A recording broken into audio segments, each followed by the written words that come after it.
All praise is due to God, the Lord of the worlds, and may His peace and mercy be on Muhammad, the trustworthy. I seek refuge with God from the accursed devil. In the name of God, the most gracious, the ever merciful. Ladies and gentlemen, we shall begin this lecture from verse 84 of Surah Al Baqarah.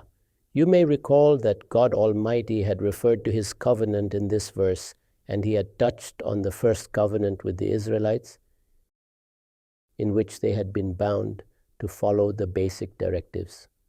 And since they were also a community whose status was that of God's chosen nation, which was rescued by Him from Egyptian bondage, and they were now made to settle down. Thus, they were also given some directives regarding their collective life. I have stated many times before as well that all the prophets who were raised prior to the Israelites, or shall we say before Abraham, peace be upon him, until his time, they could not bring about any collective order.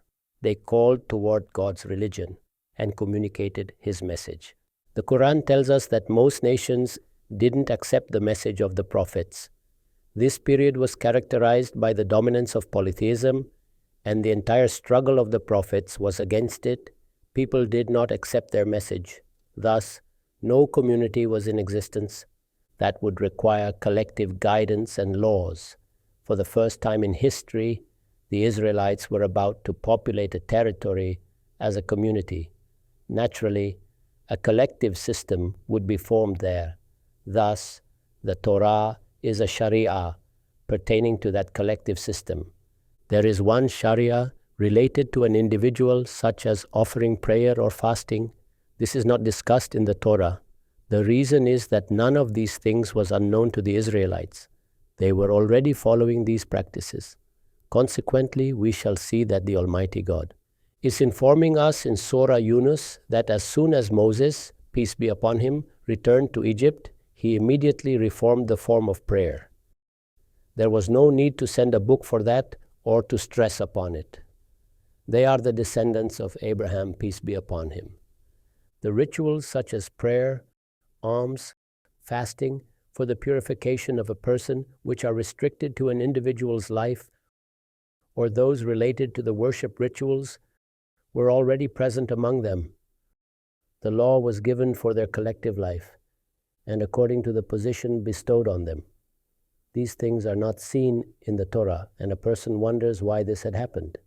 In contrast to this, the Ishmaelites remained disconnected for a very long time from God and His Sharia. These practices were present among them also, but in quite a degenerated form. Hence, the style of the Quran is completely different. I was saying that the guidance provided to them regarding their collective life is now being discussed here. The Almighty God said, وَإِذْ أَخَذْنَا مِيثَاقَكُمْ لَا تَسْفِكُونَ دِمَاءَكُمْ وَلَا تُخْرِجُونَ أَنفُسَكُمْ مِنْ دِيَارِكُمْ ثُمَّ أَقْرَرْتُمْ وَأَنْتُمْ تَشْهَدُونَ. And recall when we took a promise from you, you shall not shed your kinsman's blood. I have written, from here begins a mention of another covenant. One covenant was taken earlier, and this one was taken when they were entering a collective life. And recall when we took a promise from you. You shall not shed your kinsman's blood, nor turn them out of their dwellings. Then you consented, and you are its witnesses. Al-BAYAN has a note on this. When this covenant was pledged, a whole group of their forefathers was present with the Prophet Moses, peace be upon him. The details of the incident mentioned briefly by the Quran are found in the Bible. In light of that, I have written, it is evident from the Torah that it was the way of the Prophet Moses, peace be upon him, that he would inform the Israelites of the directives of God in public, and then take a pledge from the whole group to follow these directives. This was the method adopted by him. The Quran refers to it in the words, and you are its witness. ثُمَّ أَنْتُمْ هَؤُلَاء تَقْتُلُونَ أَنفُسَكُمْ وَتَخْرُجُونَ فَرِيقًا مِنْكُمْ مِنْ دِيَارِهِمْ. Then you are the very ones who slay your own kinsfolk and drive out a group of yours from their dwellings. A community has been formed and a group has come into existence. An entire nation that was supposed to live together as a single body, God's chosen nation. This nation was told that they shall not shed the blood of their people, nor turn them out of their dwellings. Rather, they were asked to live as brothers. Faith gives rise to the bond of brotherhood. Their relationship as members of a nation already existed in their case, but now they were made aware of the conditions of brotherhood demanded of them and the guidance of the Sharia concerning this matter, and a promise was taken from them that you would not shed the blood of your people nor turn them out of their dwellings. But what happened? Then you are the very ones who slay your own kinsfolk and drive out a group of yours from their dwellings, such that with oppression and usurpation. ثم أنتم هؤلاء تقتلون أنفسكم وتخرجون فريقا منكم من ديارهم تظاهرون عليهم بالإثم والعدوان, such that you help one another against them with oppression and usurpation of rights. Clearly, in a dispute among two groups, people would lean towards one or the other and then shed the blood of their own brothers. We are also seeing these things in the Muslim community. We have seen wars in which Muslims have shed the blood of their own brothers with the backing of someone else, such that you help one another against them with oppression and usurpation. وَإِنْ يَأْتُوكُمْ أُسَارَى تُفَادُوهُمْ وَهُوَ مُحَرَّمٌ عَلَيْكُمْ إِخْرَاجُهُمْ. And if they come to you as captives, you set them free after taking ransom, even though their expulsion was unlawful for you in the first place. أَفَتُؤْمِنُونَ بِبَعْضِ الْكِتَابِ وَتَكْفُرُونَ بِبَعْضٍ. Then do you believe in one part of the book of God and deny another? فَمَا جَزَاءُ مَنْ يَفْعَلُ ذَلِكَ مِنْكُمْ إِلَّا خِزْيٌ فِي الْحَيَاةِ الدُّنْيَا وَيَوْمَ الْقِيَامَةِ يُرَدُّونَ إِلَى أَشَدِّ الْعَذَابِ وَمَا اللَّهُ بِغَافِلٍ عَمَّا تَعْمَلُونَ. Then do you believe in one part of the book of God and deny another? So those of you who do this shall be punished with nothing but disgrace in this world, and shall be afflicted by the gravest of torments on the day of judgment. You always do this. These words are implicit, and whatever you do, God is not unaware of it. Concerning the words, you help one another against them with oppression and usurpation of rights, and if they come to you as captives, you set them free after taking ransom. Al-Bayan has a note on it. We learn from history that they would first conspire and have someone attack their brethren. When these brethren, as prisoners in the hands of the enemy, sought their help, they would have them set free as a show of kindness and sympathy for their brethren.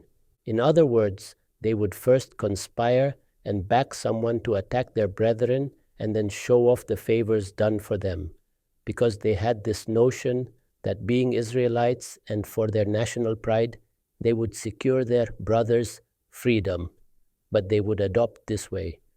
So, on this attitude, the Almighty God remarked, you continued to do such things, and do you know its consequence? That consequence is described in the words, فَمَا جَزَاءُ مَنْ يَفْعَلُ ذَلِكَ مِنْكُمْ إِلَّا خِزِي فِي الْحَيَاةِ إِلَى الدُّنْيَا. So those of you who do this shall be punished with nothing but disgrace in this world, and shall be afflicted by the gravest of torments on the day of judgment. You always do this, and whatever you do, God is not unaware of it. وَمَا اللَّهُ بِغَافِلْ عَمَّا تَعْمَلُونَ أُولَئِكَ الَّذِينَ اشْتَرَوُا الْحَيَاةَ الدُّنْيَا بِالْآخِرَةِ فَلَا يُخَفَّفُ عَنْهُمُ الْعَذَابُ وَلَا هُمْ يُنصَرُونَ. It is these people who, in exchange for the hereafter, have bought the life of this world. So now, neither their punishment shall be eased, nor shall they be helped. So they were informed in clear words of the serious offenses they had committed. How then could they think that the fire of hell will only touch them for a few days? These offenses were unpardonable, committed by a nation chosen by the Almighty God and given a mission. These offenses were perpetrated by this chosen nation. After this, the Almighty God said, وَلَقَدْ آتَيْنَا مُوسَى الْكِتَابَ وَقَفَّيْنَا مِنْ بَعْدِهِ بِالرُّسُلِ وَآتَيْنَا عِيسَى ابْنَ مَرْيَمَ لِبَيِّنَةِ وَأَيَّدْنَاهُ بِرُوحِ الْقُدُسِ. And to Moses we had given the book and had sent after him our messengers one after the other. Had given Moses the book, obviously this is also a mention of God's grace and favor. Almighty God gave them His Sharia in the form of a revealed text, A revealed text is a great favor of the Almighty God. Only those people who have had the opportunity to spend some part of their life studying the disciplines of philosophy, mysticism, or tasawwuf, and kalam, scholastic theology, can appreciate this favor. They can understand the kind of problems a human mind can create for itself, and how God's word brings us to a straight path. I always tell the Muslims that the matters of metaphysics and ethics, which are discussed in philosophy as well as mysticism, we do not need any guidance in these spheres. The basis of these fields that are inherent within us have been clearly defined and explained by the Almighty God in His book. As such, in a way, we are in possession of the guidance and a clear book. Our focus should have been on God's word, which has resolved all our basic issues. We had been made to stand in the light in these matters. Unlike the philosophers, we are not engaging in conjectures while standing in the darkness. The highway of guidance is amply clear in front of us. Our entire focus should have been towards scientific knowledge, but unfortunately, we engaged mostly in metaphysical speculations, and all our bright minds made these spheres the topics of their inquiry. This is a major cause of the downfall of Muslims. So God said, and to Moses we had given the book and had sent after him our messengers, one after the other. In the previous verse we came across the expression, people exchanged the hereafter with the life of this world. This is a literary expression. What does it mean? I have written. They gave preference to this world in relation to the hereafter. This is a common style in most languages to connote preference. Even we say, you are purchasing God's wrath. By carrying out this action, a person is purchasing the hellfire. The word purchasing in reality is used for giving preference to something or acquiring something by preparing oneself for it. After this, in verse 86, we have the words, Qaffayna min ba'dihi birusul. Moses was given the book, and then God sent the prophets one after the other. This much is known from history. Obviously, the Quran speaks to us with the cognizance that the previous scriptures are in the background. If it wants to contradict something stated in them, it does so in very clear words. We are familiar with the history of the Israelite prophets. Among them, the only messenger or Rasul after Moses, peace be upon him, was Jesus, peace be upon him. Qaffayna min ba'dihi bir-rusul. In what sense is the word Rasul used here? I have written the actual word is Al-Rasul. This word connotes a position higher than the position of prophethood, and it is also used as a general word to connote the messengers of the Almighty God. Since the Quran is in Arabic, the words are used in different ways and at times used very informally. An example of this can be found in a narrative from Imam Malik's Muwatta about Caliph Umar. May God be pleased with him. When he saw that people had gathered behind a single Imam in Ramadan for voluntary prayers after Isha, he said, Ne'mal bid'ah, what an excellent innovation. Obviously, the word bid'ah is used here in its plain literal sense. Once a word becomes a term, the latter people tend to become hostages to it. But when a language is in its natural place, a speaker is not confined to it. In the presence of indicators, he effortlessly uses the word. Sometimes in its literal sense and sometimes in its technical sense. We know from the Quran that the word Al-Rasul connotes a position higher than the position of prophethood, and it is also used as a general word to connote the messengers of the Almighty God, every envoy of God. It is in this second connotation that the word is used for Archangel Gabriel as Rusulun Karim, a noble messenger. Since we are not native speakers of Arabic, sometimes it is difficult for us to see a word that has become a term in its plain literal sense. The Quran uses the word prayer for the daily ritual prayer. However, it is also used for supplication or a desire for God's mercy. Salawatun min Rabbihim wa rahmatun, the same word is used. A word is being employed in a general sense as well as in a specific sense. I gave an example of the word bid'ah or prayer. that you see used at many places in the Quran. Yusalli alaykum. From Salah Yusalli, we have the sense of offering prayer, establishing prayer, and it is also employed for God turning His mercy towards His servant. It is used in its lexical meaning just like in its technical sense. This can be ascertained by the textual markers or indicators. Here, I have given an example. It is in this second connotation that the word is used for Archangel Gabriel as Rusulun Karim, a noble messenger. Obviously, he is not a messenger in the sense that he is given the position of Risala, but since he brings a message from God, much like we use the word Paigambar, so and so is Paigambar-e-Insaniyat, or an ambassador of humanity. Or we may use it when a person rises up with a call towards something noble. This is why in modern Arabic, the ambassadors from other countries are referred to as Rusul. Similarly, we must always be cautious while reading the Quran because a word may not always be used in its technical sense. It is known that in its first connotation, for the Israelites, it was solely used for Jesus, peace be upon him, after being used for Moses, peace be upon him. Consequently, it is certain that here this word is used in its secondary connotation, signifying the prophets that came to the Israelites and had sent after him our messengers one after the other. Concerning the expression one after the other, I have written, the implication is that the Almighty God sent prophets towards the Israelites in an uninterrupted succession to remind them of the covenant mentioned before. This is a very important aspect. A study of the Israelite history tells us that when the Almighty God selected an entire nation as a whole, they were God's chosen people. Just as the Almighty God selects individuals for the position of prophethood, He also selected this nation to carry out the prophetic work. They were placed on the position of Shahada, bearing witness to the truth.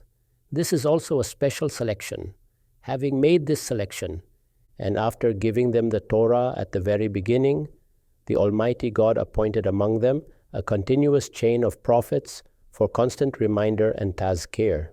Prophets were raised one after another successively. This is described in the Quranic words, وَقَفَّيْنَا مِن بَعْدِهِ بِالرُّسُلِ. This belongs to the special dealings of the Almighty God. The case of the Israelites must therefore be understood distinctly by every student of the Quran. They are God's chosen people. Thus, the way God dealt with other nations after Itmam al-Hujjah through their respective messengers is different from the way He dealt with the Israelites. That is, among the people of each messenger, those who adhered to monotheism but still committed sins or rejected their messenger were punished with humiliation and disgrace rather than being completely wiped out. The Israelites faced the same punishment of humiliation and disgrace. However, in their case, this punishment was not limited to one generation. Because they were God's chosen nation, the punishment would continue until the last day. وَجَعِلُ الَّذِينَ اتَّبَعُوكَ فَوْقَ الَّذِينَ كَفَرُوا إِلَى يَوْمِ الْقِيَامَةِ. Hence, these are special dealings of the Almighty God. Whenever we explain the law concerning the Rasuls, some people raise objections by citing examples from the Israelites, such as how this law operated in the case of Jesus, peace be upon him. We must understand the special status of the Israelites. For this reason, I have tried to draw the attention of students of the Quran and students of religion to the fact that unless they understand this complete divine law, the Dainuna or judgment manifested through a messenger, and God's dealings under Itmam al-Hujjah, they will remain unaware of the Quran's actual message. The nature of the Quran will not become clear to them. And if they do not correctly understand the special position of the Israelites, which this surah is trying to teach, because it begins with the address, O children of Israel, recall the favor I bestowed on you. Fadaltukum ala al-alamin. I exalted you above the people of the world. That is, I chose you. This selection is accompanied by special laws governing it. Without a sense of these laws, one cannot understand the Bible. Awareness of this is necessary to understand the Torah and the other scriptures. So, the Almighty God declared this special arrangement that He made. Such an arrangement was never made with any other nation. وَقَفَّيْنَا مِن بَعْدِهِ بِالرُّسُلِ. And after this, وَأَتَيْنَا عِيسَى ibn Maryam al-Bayinat. And at the very end, we gave Jesus, son of Mary, very clear signs. Here, the institution of prophethood was brought to an end for the Israelites. He is the last prophet among them. وَأَيَّدْنَاهُ بِرُوحِ الْقُدُسِ. And we strengthened him with the Holy Spirit. The Holy Spirit refers to Gabriel. I have written that in ancient texts, the Holy Spirit refers to the Archangel Gabriel. This statement, and strengthened him with the Holy Spirit, is a special reference. Al-Bayan provides the following note. The reason the Quran refers repeatedly to the Holy Spirit's assistance to Jesus, peace be upon him, is that the Jews, because of their wretchedness, believed that the miracles performed by Jesus, peace be upon him, were possible only through the support of Beelzebub, the king of evil spirits. That is, when the Jews witnessed Jesus, peace be upon him, performing mighty miracles, they attributed them to a demonic figure from their legends named Beelzebub. The following is from Matthew 12. They brought to him a demon-possessed man who was blind and mute. This helps us see why the Quran makes special reference to the Holy Spirit's help. The Quran emphasizes this point. We need to keep the extract from Matthew 12, verse 22 before us. They brought him a demon-possessed man who was blind and mute, and Jesus healed him so he could both talk and see. All the people were astonished and said, "Could this be the son of David?" But when the Pharisees heard this, they said, "It is only by Beelzebub, the prince of demons, that this fellow drives out demons." Son of David means, was he truly David's descendant or some outsider performing extraordinary feats? Jesus knew their thoughts and said to them, "Every kingdom divided against itself will be ruined, and every city or household divided against itself will not stand. If Satan drives out Satan, he is divided against himself. How then can his kingdom stand? And if I drive out demons by Beelzebub, by whom do your own people drive them out? So then they will be your judges. But if I drive out demons by the Spirit of God, then the kingdom of God has come upon you." Obviously, the Kohanim among the Israelites also supplicated to God, and these prayers were accepted. So Jesus, peace be upon him, challenged them to ascribe even their works to Beelzebub. What kind of statement was this? And because the Pharisees held a particular religious viewpoint, Jesus, peace be upon him, responded to them after they raised their objection. After this, God said, "We strengthened him with the Holy Spirit." Implicit in these words is the question, do you remember your inappropriate behavior toward Jesus? Christ came in this way, and God supported him with the Holy Spirit. He performed extraordinary miracles. Jesus possessed a remarkable personality. One should occasionally read the Gospels of Matthew and Luke. What a glorious personality. So God reminded them, look at how Jesus came and how you treated him. أَفَكُلَّمَا جَاءَكُمْ رَسُولٌ بِمَا لَا تَهْوَى أَنفُسُكُمْ. Will it always be that whenever a messenger brings to you something that does not suit your desires, istakbartum فَفَرِيقًا كَذَّبْتُمْ وَفَرِيقًا تَقْتُلُونَ. You act arrogantly, rejecting some and slaying others? This refers to the grave atrocities they committed. فَفَرِيقًا كَذَّبْتُمْ وَفَرِيقًا تَقْتُلُونَ. Al-Bayan has a marginal note. The Quranic words are وَفَرِيقًا تَقْتُلُونَ. Here the verb carries the same sense created by kullama in the preceding phrase فَفَرِيقًا كَذَّبْتُمْ. The word kullama produces the same continuity in taqtulun. So the translation must take this into account. This is especially relevant for those studying the subtleties of Arabic, and particularly Quranic Arabic. وَقَالُوا قُلُوبُنَا غُلْفٌ. And they said, our hearts are covered. This continues the same discourse. They claimed that their hearts were closed to the call of this messenger in opposition to Prophet Muhammad, peace be upon him, because his message was in their view so foolish that it could not take root in the heart of a sensible person. The meaning is that their disbelief in Prophet Muhammad's words was, according to them, because God had protected them from his words, they could have no influence upon them. This history always repeats itself.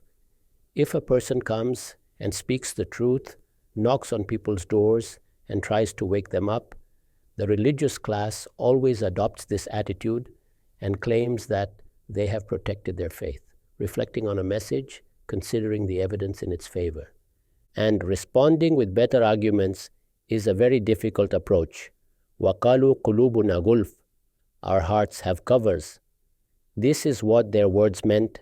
These calls are so foolish that they cannot take root in the heart of a sensible person. Had there been any wisdom in them, they would have been the first to accept them. So according to them, God had favored them by covering their hearts so that such foolish ideas would not even reach them. This is sheer conceit. They were completely satisfied with themselves. This is what they said in opposition to the Prophet. بَلْ لَعَنَهُمُ اللَّهُ بِكُفْرِهِمْ فَقَلِيلًا مَا يُؤْمِنُونَ. No, God has cursed them for this disbelief of theirs, so now they will seldom believe. Cursed them means God has removed them from his mercy. A note explains what Muhammad, peace be upon him, is presenting is not what they claim. He is presenting something completely sensible, something that reaches people's hearts. But due to their own stubbornness and obduracy, they have been deprived of the ability to accept it. This is how the Quran comments on their statement. Because they themselves have become stubborn and obstinate, God has deprived them of the capacity to accept the truth. They are now persisting in disbelief, and as punishment for this, the Almighty God has sent his curse upon them. Rejecting something because one cannot yet understand it is one thing. Such a person is still in a process. He will discuss, listen to arguments, present his own arguments, and remain willing to exchange ideas. He will not throw fatwas, draw premature conclusions, or make reckless allegations. He will try to understand the other person's position and the background he is coming from, and only then point out flaws or weaknesses. This is what a sincere person does. But if a person does not take this approach, his rejection takes a very different form. It becomes a deliberate denial of the truth, a denial rooted in stubbornness and obduracy, and this is an unpardonable offense. About this attitude, God says, God has cursed them for this disbelief of theirs, فَقَلِيلًا مَا يُؤْمِنُونَ. So now they shall seldom believe. This is because the message had not yet reached the stage of itmam al-hujjah, hence the words, فَقَلِيلًا مَا يُؤْمِنُونَ. وَلَمَّا جَاءَهُمْ كِتَابٌ مِّنْ عِنْدِ اللَّهِ مُصَدِّقٌ لِمَا مَعَهُمْ. The discourse continues, their charge sheet is being read out.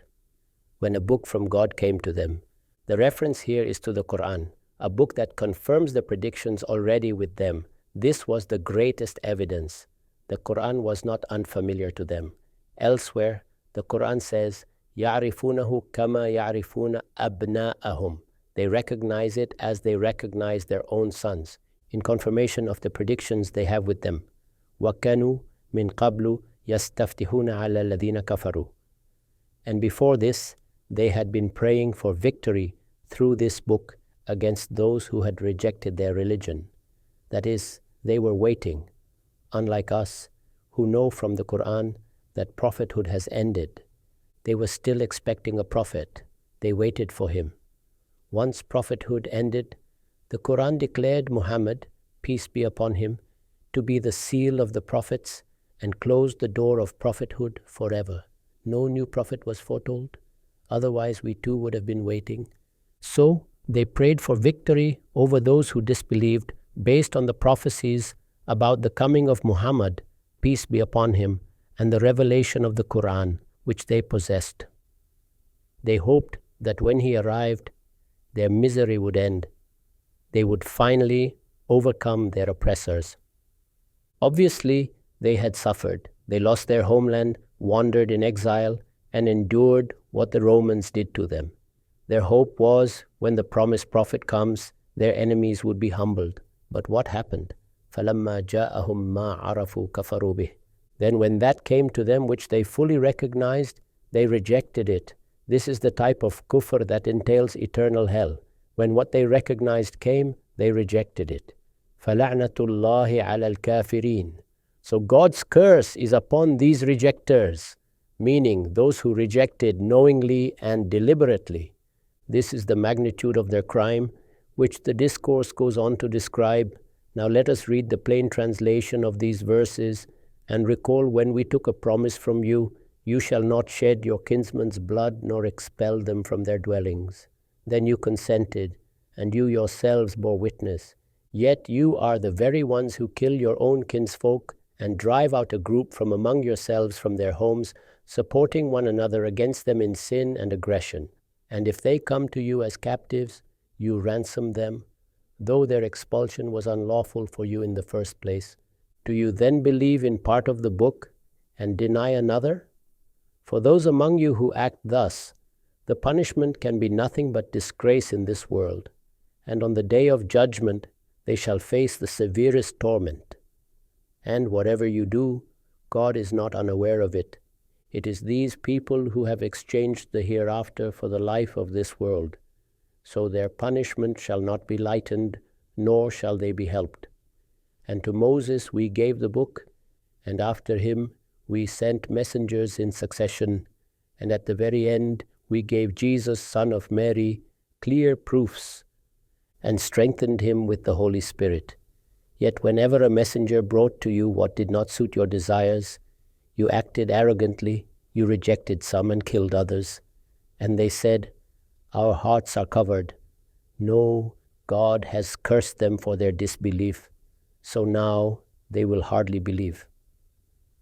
And when there came to them a book from God confirming what they already had, and before this they used to pray for victory over the disbelievers, yet when there came to them what they recognized, they rejected it. So God's curse is upon such rejectors.